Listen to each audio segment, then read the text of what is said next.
O presidente do Brasil, Luiz Inácio Lula da Silva, fará uma visita de Estado à República Popular da China, onde se encontrará com o presidente do país socialista asiático, Xi Jinping, para aprofundar os laços bilaterais entre as duas grandes nações e trocar pontos de vista sobre a atual situação internacional.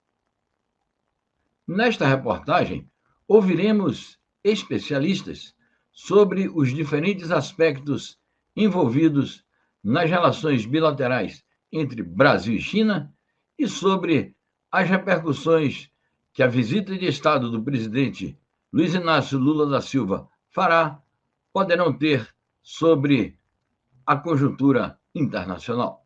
Brasil e China são parceiros estratégicos relevantes e têm relações diplomáticas estáveis. Com os esforços incansáveis de várias gerações, o relacionamento sino-brasileiro se desenvolve de forma estável e ganha importância estratégica global cada vez maior. O comércio bilateral continua crescendo, assim como os investimentos diretos da China no Brasil, a despeito do cenário complexo, como analisa Diego Pautasso, doutor em política internacional e especialista nas relações do Brasil com a China. O fato é que a China, ao invés de uma ameaça, precisa ser vista como um grande parceiro capaz de impulsionar esses setores e o desenvolvimento nacional. Os exemplos são múltiplos. A China tem uma enorme expertise na produção de ferrovias convencionais de alta velocidade e metrôs. O Brasil, talvez um dos países mais carentes em infraestrutura ferroviária. Essa pode ser uma oportunidade, por exemplo, para retomar as grandes obras, as empreiteiras brasileiras destruídas pela Lava Jato, e, ao mesmo tempo, industrializar o Brasil, produzindo trens, ferrovias, dormentes, trilhos em território nacional, melhorando a logística e melhorando a mobilidade urbana. A China pode ainda impulsionar o setor de semicondutores do Brasil, ao mesmo tempo que escapa, não é, do cerco imposto pelos Estados Unidos e seus aliados. O Brasil precisa urgentemente adentrar nesse segmento da indústria 4.0, precisa fortalecer o CEITEC, criar demanda nacional. A China tem grandes investimentos no Brasil, como a BYD, empresa automotiva que está se instalando na antiga fábrica da Ford na Bahia, e umas eventuais encomendas de grandes empresas chinesas com alguma transferência tecnológica pode gerar demanda, escala, impulsionando setores industriais brasileiros, desenvolvendo setores importantes e, ao mesmo tempo, integrando cadeias produtivas entre países dos BRICS.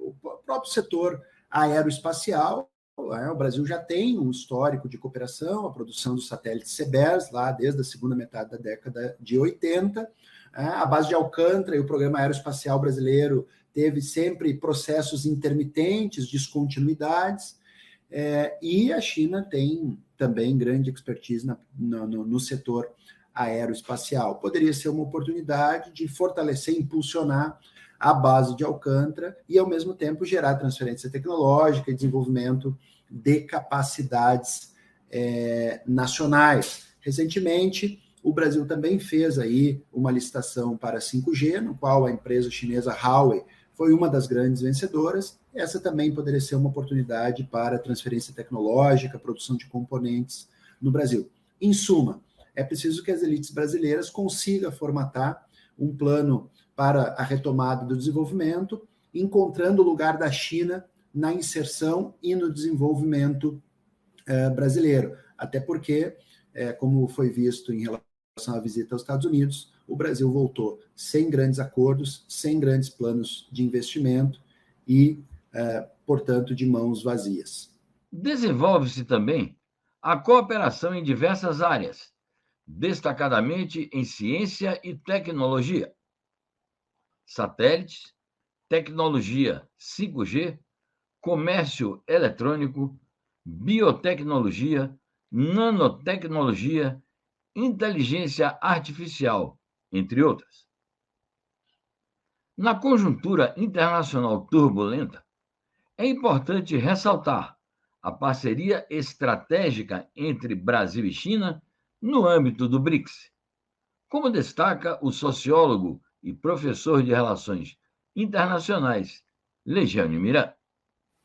Há uma grande expectativa sobre a esperada visita do presidente Lula à República Popular da China. Não só porque já é a maior economia do mundo em poder de paridade de compra, como a China mantém relações com praticamente todos os membros das Nações Unidas, 193. E o Brasil só tem a ganhar com isso, né? Participando dos grandes projetos em desenvolvimento no mundo, apoiados pela China, em todos os continentes, inclusive no nosso continente, na América da Latina. E, nesse sentido, o Brasil tem que olhar para frente em termos de desenvolvimento, mas tem que olhar também para o bloco que nós participamos, que é o bloco dos BRICS, fundado em 2009 e que vai tendo um poder cada vez maior, uma importância, né, estratégica. Existem estudos que dizem que os BRICS já são 40% da população da Terra, 30%, né, do seu PIB.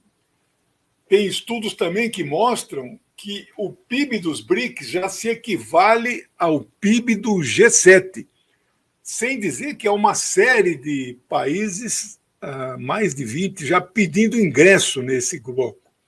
Então, esta viagem do presidente Lula à China é estratégica. Ela vai fortalecer o BRIC e colocar o Brasil em um patamar de importância geopolítica, nós, então, voltando a sermos um polo respeitado internacionalmente.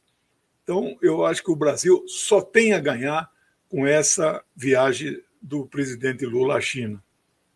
Existe grande expectativa sobre a abordagem que farão os presidentes Xi Jinping e Luiz Inácio Lula da Silva sobre a busca de uma solução política para o conflito na Ucrânia. É o que ressalta o jornalista Everton Brito, que é também vice-presidente do SEBRAPAZ, Centro Brasileiro de Solidariedade aos Povos e Luta pela Paz. China e Brasil estão entre os maiores países do mundo, tanto em termos de população quanto em poderio econômico e influência política. O encontro que reunirá no final de março Lula e Xi Jinping em Pequim tem um significado que vai além das importantes declarações finais e acordos que serão divulgados e já estão sendo previamente preparados e construídos por ambas as chancelarias.